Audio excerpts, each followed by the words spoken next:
Corsair Gaming RGB keyboards feature precision Cherry MX RGB key switches for 16.8 million color per key backlighting for virtually unlimited customization. Click now to learn more.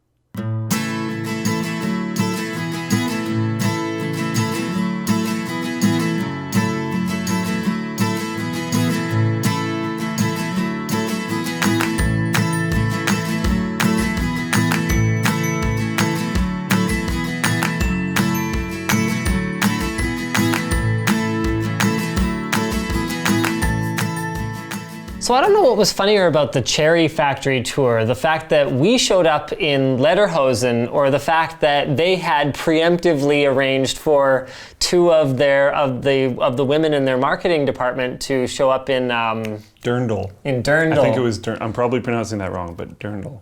Absolutely fantastic. So they were really good sports about the whole thing. Yeah.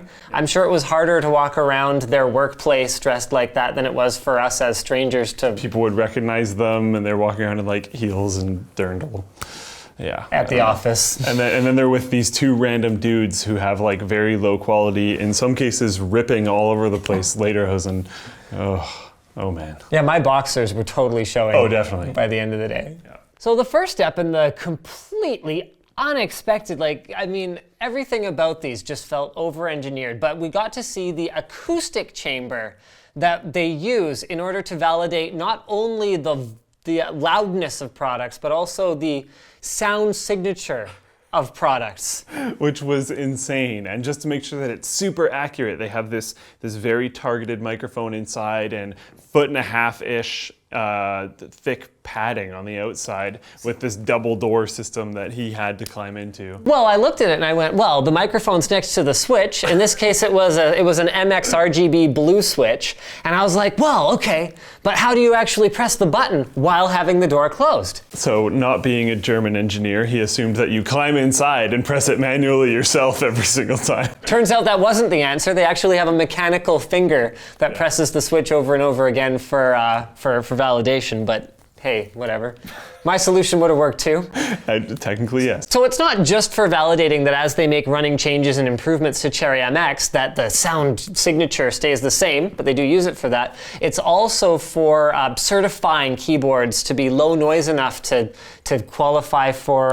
Blue Angel certification, which is like a German government thing where if you want to sell something to the German government, it has to pass the Blue Angel certification. So if the question was, who cares if you have a 20 decibel noise floor acoustic chamber for keyboards?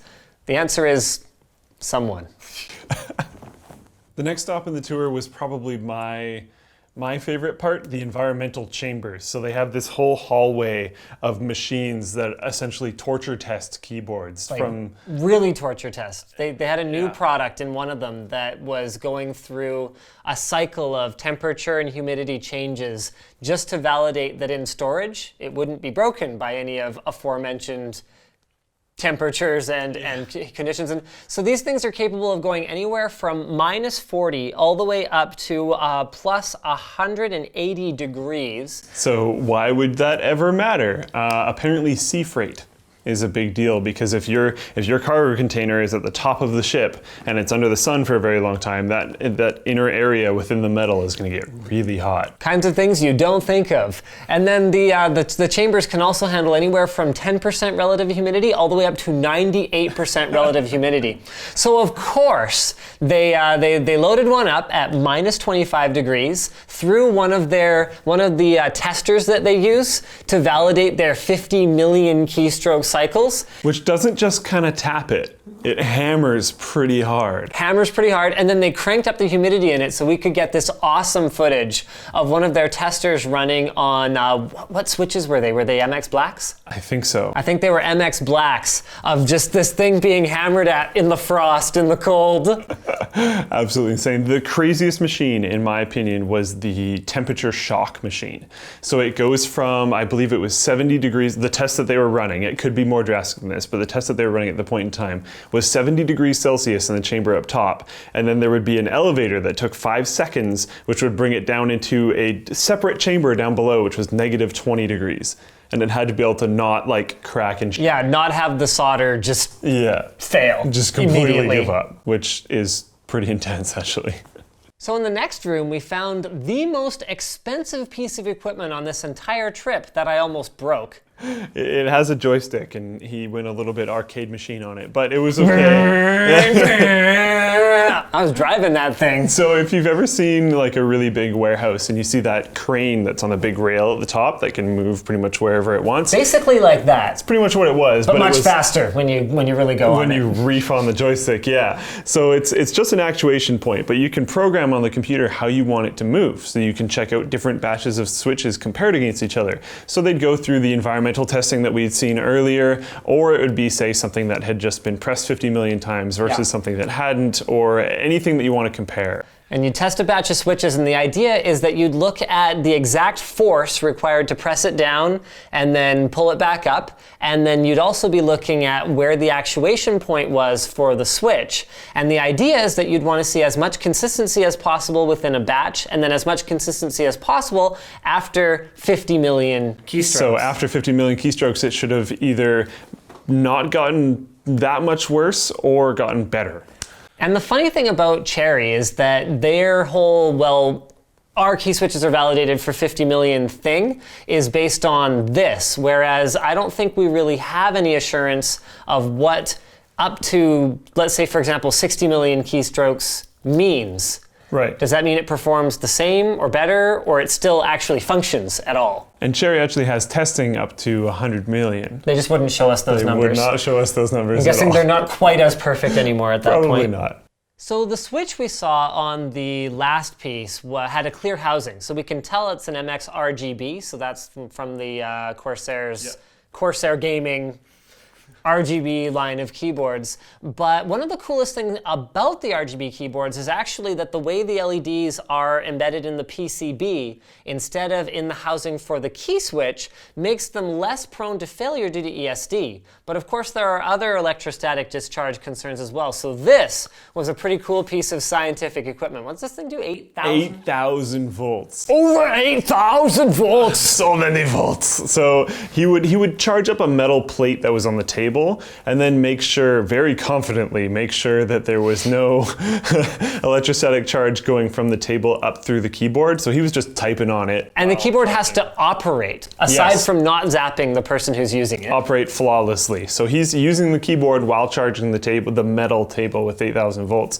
And then he would take the 8,000 volt conductor and put it right on the keyboard, and have to be able to continue using the keyboard with no faults, no glove or anything, just using the keyboard. Well, okay, they did say that even though it's quite painful, you're not gonna be serious. Very low amperage, very low current. It's not gonna really hurt anybody. Although I asked, actually, I don't know if you were there for this. I was there. Yeah, I asked him, do you ever sneak up behind anyone and give them the 8,000 volts? Oh yeah. Oh yeah.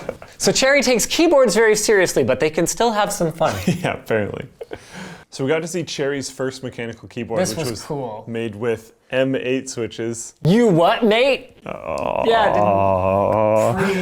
Anyways, it was designed so that when making a newspaper, instead of individually placing each one of the letters onto this giant grid so they could mass print newspapers, you just typed it up. You could type it in, which was revolutionary. Bizarro land keyboard ever with all the weirdest keys. All the go switches.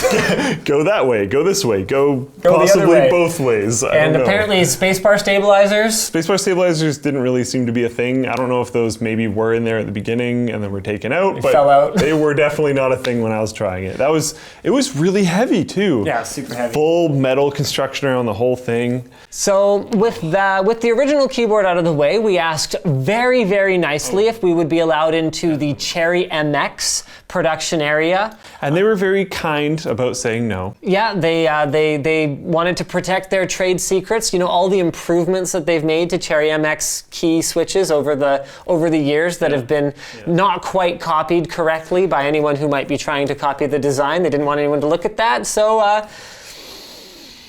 anyway, so we were able to make a compromise of being able to check out the actual keyboard manufacturing. So first we got geared up. This was my first time wearing an ESD lab coat, and electrostatic sandals. Yeah. So you take this little electrostatic strap and put it under your shoe and then into your sock, or in Linus's case, under your... I prefer to call them electrostatic sandals, but sure, whatever you want to call it. And then this was really cool. Now, Cherry was telling us this production line is actually 20 years old. Yeah. So this is far from the state of the art that we might find in some of the top secret areas. So it starts with the crazy robot arm. And I mean, I was blown away when he told me this line is 20 years old. Yeah. And is like nothing to do with the advancedness of some of the other more top secret lines. Because this arm like picks up the keyboards, top half, bottom half, puts them on the line, and then it all scooches to the right.